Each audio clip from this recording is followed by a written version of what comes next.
BA वाग प्रथम में समाजशास्त्र के सिद्धांत पुस्तक में हम परिस्थिति व भूमिका का अध्ययन कर रहे थे, जिसमें हमने कल प्रदत्त परिस्थिति का अध्ययन किया।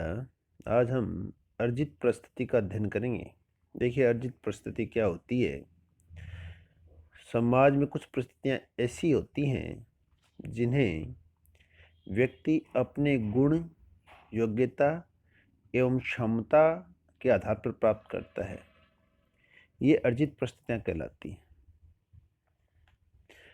हॉटन व हंटे ने लिखा है कि एक सामाजिक पद जिसे व्यक्ति अपनी इच्छा एवं प्रतिस्पर्धा के द्वारा प्राप्त करता है, अर्जित परिस्थिति के नाम से जाना जाता है। अर्जित परिस्थितियों के लिए समाज में प्रतिस्पर्धा पाई जाती है और योग्य एवं सक्षम व्यक्ति इन परिस्थितियों को प्राप्त करते हैं। शिक्षा, व्यवसाय, संपत्ति, संचय, विवाह, श्रम विभाजन आदि का संबंध अर्जित परिस्थितियों से ही है। व्यक्ति की सफलता एवं असफलता के आधार पर भी उसे सामाजिक प्रतिष्ठा प्राप्त होती है। साधारणतया दयालु, बुद्धिमान, योग्य, प्रभावशाली, साहसी एवं शक्तिशाली व्यक्ति को सभी महत्व देते हैं। प्रोफेसर डेविस अपनी पुस्तक ह्यूमन सोसाइटी में कहते हैं कि ऐसे व्यक्ति समाज में सदैव होते हैं जो इतने चतुर, प्रतिभाशाली, शक्तिशाली, क्षमताशील एवं महत्वाकांक्षी होते हैं कि अनेक बाधाओं पर विजय प्राप्त करके वे समाज के लीडर बन जाते हैं। प्रत्येक देश एवं प्रत्येक समाज का इतिहास उनके अमर नामों से जगमगाता रहता है। वे इतिहास का निर्माण करते हैं। वे अन्य व्यक्तियों पर नियंत्रण रखने तथा समाज में परिवर्तन लाने में सक्षम होते हैं। अतः समाज में वे अपना महत्वपूर्ण स्थान बना लेते हैं।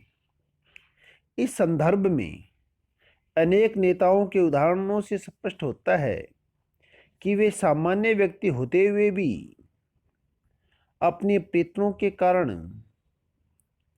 उच्च सामाजिक राजनीतिक परिस्थिति प्राप्त कर सके।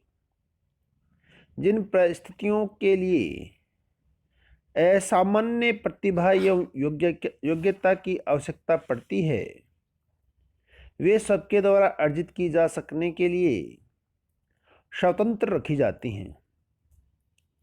आधुनिक समाज में जहां जन्म के बजाय व्यक्ति के गुणों को अधिक महत्व दिया जाता है, अर्जित परिस्थितियां अधिक पाई जाती हैं। अर्जित परिस्थितियों के निर्धारण के अनेक आधार होते हैं, जिनमें पहला है संपत्ति। व्यक्ति के पद का निर्धारण करने में संपत्ति एक महत्वपूर्ण कारक है। संपत्ति पर अधिकार होने या न होने के आधार पर व्यक्ति की ऊंची या नीची परिस्थिति होती है। अक्सर गरीब की तुलना में पूंजीपति की सामाजिक परिस्थिति ऊंची होती है। आधुनिक युग में जिन लोगों के पास भौतिक सुख सुविधाएं अधिक हैं, वे ऊंचे माने जाते हैं। मात्र संपत्ति से ही व्यक्ति की परिस्थिति निर्धारित नहीं होती, बल्कि यह देखा जाता है कि वह संपत्ति किस प्रकार से अर्जित की गई। जैसे ईमानदार पूंजीपति की परिस्थिति कालाबाजारी, स्मगलिंग एवं अनैतिक तरीके से धन कमाने वाले की तुलना में ऊंची होती है। अर्जित परिस्थिति का अगला निर्धारण का आधार है व्यवसाय, ऑक्यूपेशन। व्यवसाय भी व्यक्ति की सामाजिक परिस्थिति निर्धारित करता है। IAS officer, professor, doctor, engineer आदि का पद चपरासी, मील मजदूर, कृषक एवं जूते ठीक करने वाले से ऊंचा माना जाता है। अर्जित परिस्थिति का अगला उदाहरण है शिक्षा। अशिक्षित की तुलना में शिक्षित का तथा कम पढ़े लिखे व्यक्ति की तुलना में ज्यादा पढ़े हुए या डिप्लोमाधारी एवं प्रशिक्षण प्राप्त व्यक्ति की परिस्थिति ऊंची होती है। अर्जित परिस्थिति का अगला आधार है राजनीतिक सत्ता। राजनीतिक सत्ता के आधार पर भी शासक और शासित में भेद किया जाता है। साधारण लोगों की अपेक्षा सत्ता एवं राजनीतिक अधिकार प्राप्त व्यक्ति की परिस्थिति ऊंची होती है। प्रजातंत्र में शासक दल से संबंधित लोगों एवं विरोधी दल के प्रमुख नेताओं की सामाजिक परिस्थिति ऊंची होती है। अर्जित परिस्थिति का अगला आधार है विवाह। विवाह भी व्यक्ति को कई परिस्थितियां प्रदान करता है। विवाह करने पे ही पति पत्नी, माता पिता एवं अन्य परिस्थितियां जैसे जीजा, जवाई, बहू, भाभी आदि प्राप्त की जाती हैं। विधवा या विधुर होने, सजातीय व अंतर्जातीय विवाह करने, एक विवाह एवं बहुविवाह करने के आधार पर भी समाज में भिन्न भिन्न सामाजिक स्थितियां प्राप्त की जाती हैं। अर्जित परिस्थिति का अगला उदाहरण उपलब्धियां, अचीवमेंट्स।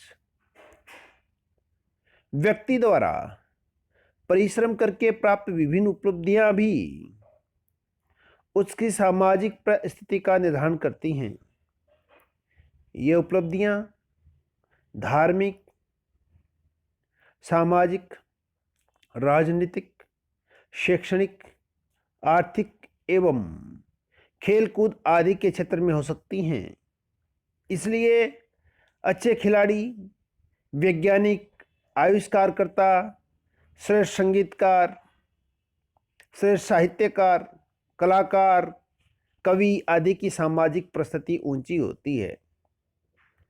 अर्जित परिस्थिति के निर्धारण का अगला आधार है अर्जित परिस्थितियां निर्धारण में उपयुक्त आधारों का काफी महत्व है, परंतु समाज में अर्जित परिस्थिति निर्धारण में क्या आधार होंगे यह बहुत कुछ सीमा तक समाज की सामाजिक सांस्कृतिक व्यवस्था पर निर्भर करता है।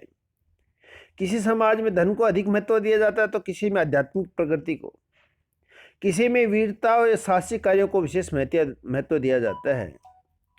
जहां जिस कारक पर ज्यादा जोर दिया जाता है वह वही कार्य के आधार अर्जित परिस्थिति के निर्धारण में प्रमुख भूमिका निभाते हैं।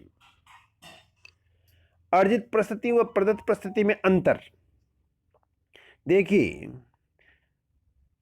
दोनों प्रकार की परिस्थितियों को स्पष्ट समझने के लिए इनमें अंतर करना बहुत आवश्यक है।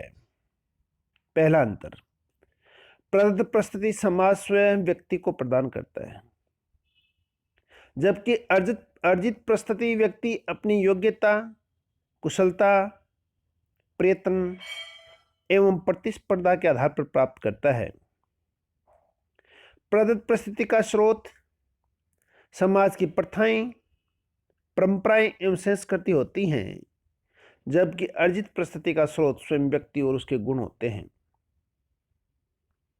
प्रदत्त परिस्थिति का निर्धारण जन्म, लिंग, आयु, जाति, प्रजाति, नातेदारी, परिवार आदि के आधार पर होता है, जबकि अर्जित परिस्थिति का निर्धारण शिक्षा, आय, संपत्ति, व्यवसाय, राजनीतिक सत्ता, व्यक्तिगत योग्यता, कलात्मक गुण, आविष्कार करने की क्षमता आदि के आधार पर होता है। प्रदत्त परिस्थिति के आधार अपेक्षाकृत स्थायी होते हैं, उनमें परिवर्तन नहीं या बहुत कम होते हैं, इसलिए उनके द्वारा प्राप्त परिस्थितियां भी अपेक्षित स्थायी होती हैं। जबकि अर्जित परिस्थितियों के आधारों के परिवर्तनशील होने के कारण अर्जित परिस्थितियां भी बदलती रहती हैं। अगला अंतर, प्रदत्त परिस्थितियां अनिश्चित होती हैं तथा उनका अधिकार क्षेत्र अधिक स्पष्ट नहीं होता। उदाहरण के लिए, पिता के अधिकारों की सीमा निर्धारित नहीं है। त्वचा की सुंदरता को अंशों में नहीं मापा जा सकता। नातेदारी से प्राप्त अधिकार एकदम स्पष्ट नहीं है, जबकि अर्जित पद अधिक निश्चित एवं स्पष्ट होते हैं। एक जज, प्राचार्य और राष्ट्रपति के क्या अधिकार हैं, यह कानून और संविधान द्वारा स्पष्ट है। प्रदत्त परिस्थितियों का आदिम परंपरागत समाजों में अधिक महत्व पाया जाता है, क्योंकि वहां प्रथाओं एवं परंपराओं का अधिक प्रभाव होता है। इसके विपरीत अर्जित परिस्थितियों का आधुनिक समाजों में अधिक महत्व है, क्योंकि वहां व्यक्ति का मूल्यांकन उसके गुणों के आधार पर होता है। फीचर का मत है कि प्रदत्त परिस्थिति और उससे संबंधित भूमिका में सामंजस्य होना आवश्यक नहीं है, जबकि अर्जित परिस्थितियों में अधिकांशतः दोनों में समन्वय पाया जाता है, सामंजस्य पाया जाता है। जैसे व्यक्ति पिता होने पर भी अपने बच्चों के पालन पोषण पर समुचित ध्यान नहीं दे, किंतु ऐसा नहीं होता कि प्रशिक्षण प्राप्त डॉक्टर चिकित्सा कार्य का या एक इंजीनियर सड़क या पुल निर्माण का कार्य न कर सके। धन्यवाद।